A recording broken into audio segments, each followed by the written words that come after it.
Hello and welcome to Lovneesh sir की class. आज की शिक्षा निदेशालय राष्ट्रीय राजधानी क्षेत्र दिल्ली की वर्कशीट नंबर 34 जो कि कक्षा 7वीं के विद्यार्थियों के लिए है।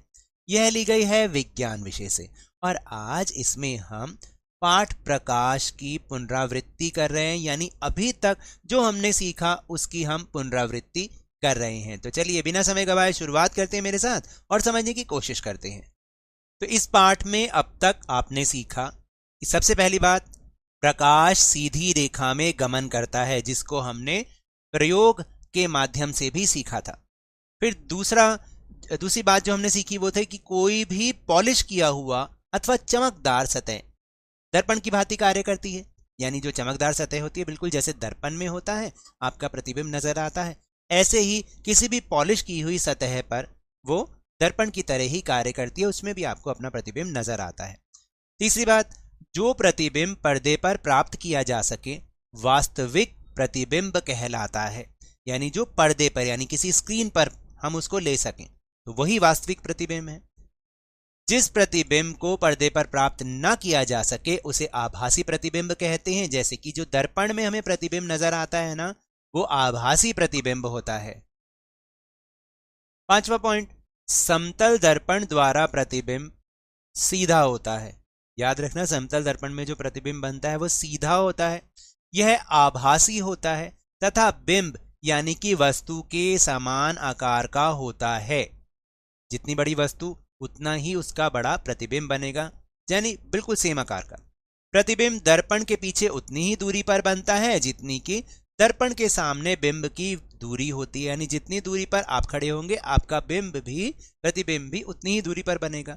फिर अगला पॉइंट है, दर्पण द्वारा बने प्रतिबिंब में वस्तु का बायां भाग प्रतिबिंब में दाएं भाग तथा वस्तु का दायां भाग प्रतिबिंब में बायां भाग दिखाई देता है। यानी मैंने आपको पहले भी बताया था कि बहुत मजेदार बात भी है कि अगर आप समतल दर्पण के सामने खड़े होते हैं तो अगर आप अपना बायां हाथ उठाएंगे तो जो दर्पण का प्रतिबिंब है वो अपना बायां हाथ उठाएगा, तो मतलब उल्टा होता है। फिर सातवां पॉइंट है, अवतल दर्पण वास्तविक तथा उल्टा प्रतिबिंब बना सकता है।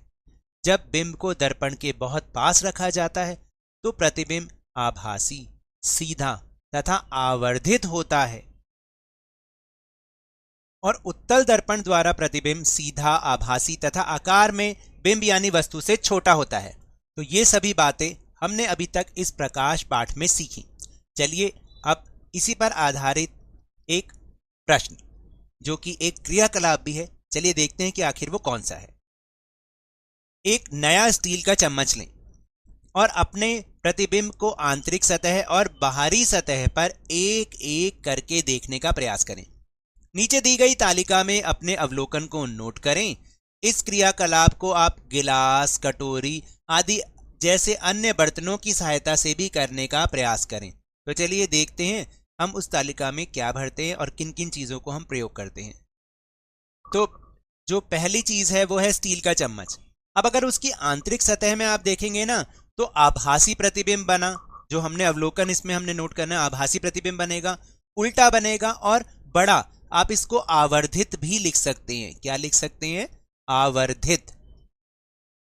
और फिर बाहरी सतह पर अगर आप चम्मच से देखोगे ना तो आपका प्रतिबिंब सीधा होगा, आभासी होगा और आकार में छोटा होगा। फिर स्टील का ग्लास लेते हैं। स्टील के ग्लास की आंतरिक सतह में हालांकि जो वो दिखता है बहुत ज्यादा तो सही नहीं दिखता, लेकिन आभासी और समान आकार का दिखता है। लेकिन अगर बाहरी सतह पर आप देखेंगे तो सीधा आपका प्रतिबिंब बनेगा, आभासी बनेगा और आकार में छोटा ही होगा। उसके बाद स्टील की कटोरी लेते हैं। उसकी आंतरिक सतह में आभासी प्रतिबिंब बनेगा, उल्टा प्रतिबिंब बनेगा और आवर्धित, बड़ा या फिर आवर्धित भी लिख सकते हो आप, ठीक है। और बाहरी सतह पर देखोगे तो सीधा, आभासी और आकार में छोटा ही प्रतिबिंब बनेगा। तो ये तो थी आज की वर्कशीट। अगर मेरे इस तरह समझाने से अब आपको समझ में आने लगा है तो इस चैनल और वीडियो को लाइक कीजिए, शेयर कीजिए और अगर आप नए हैं तो सब्सक्राइब भी कर लीजिए। और टेलीग्राम ऐप पर हमारा चैनल लवनीश सर की क्लास, उसको ज्वाइन करना ना भूलें, जिसका लिंक आपको इसी वीडियो के डिस्क्रिप्शन बॉक्स में मिल जाएगा। लेकिन यह भी याद रखें, घर से बाहर निकलते समय मास्क अवश्य लगाएं, 2 गज अथवा 6 फीट की शारीरिक दूरी का पालन करें और जब भी आपकी बारी आए कोरोना का टीकाकरण जरूर करवाएं, क्योंकि कोरोना को हराना है और जिंदगी को एक बार फिर से सुहाना बनाना है। इसी उम्मीद के साथ बहुत बहुत धन्यवाद।